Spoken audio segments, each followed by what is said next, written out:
Once you have them cut, take your sander and you are going to do what we call soften the edges. Right now the edges are kind of sharp, they're kind of pointy. Here's an edge, here's a corner. Take a few strokes, just take that sharpness off it.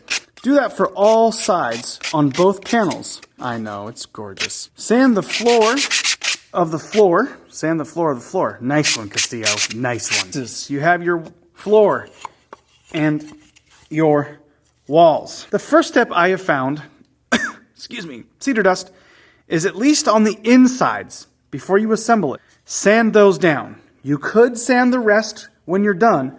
You have your trusty sander, and you could start. There we go. They are sanded. Before I assemble it, you get my clear sealer that you have. Just a little bit goes a long way. You need a thin layer. And to apply the clear sealer, I said, I'm excited. You spread it out real thin. What you're trying to avoid is that milky white staying there. You want to keep that out of there by spreading it out thin. It's called feathering it out.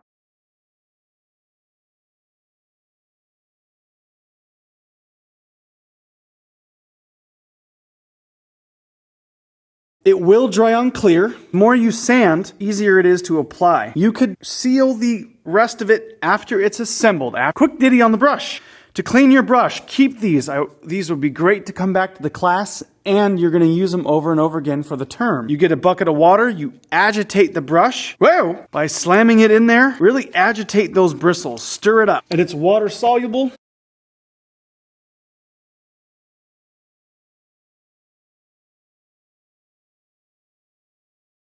Outside, you give it a flick, and they're best if they're stored upright.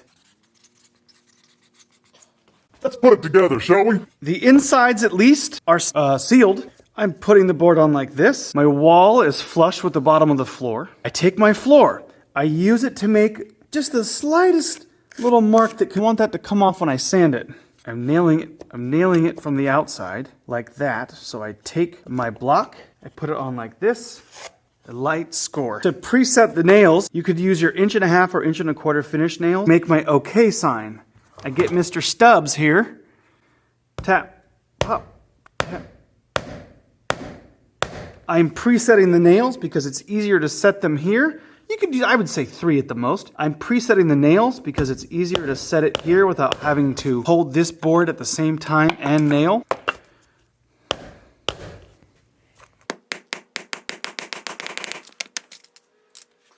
My guidelines tell me where to put the nail.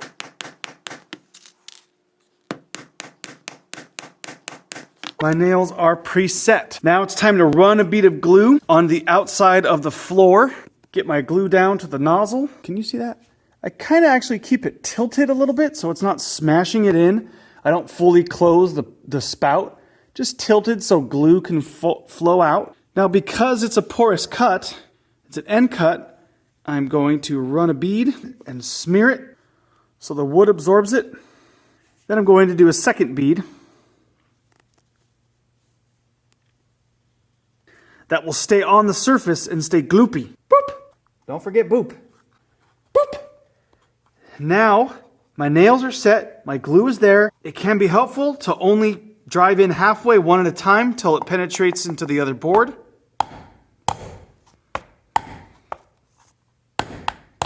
Once they're all into this board, I drive them home. Same to the other side. Bead of glue. I've done it to both sides. I thought I was recording. I was going to show you the second side, but whoops.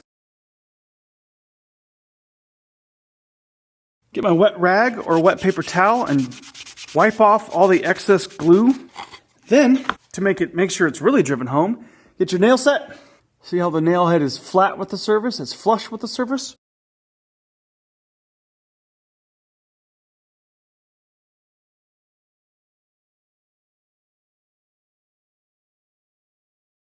We're just going to drive them just a little bit below it.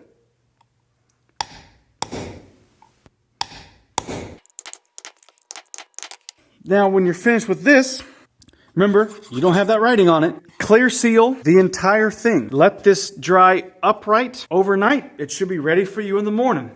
Wasn't that fun?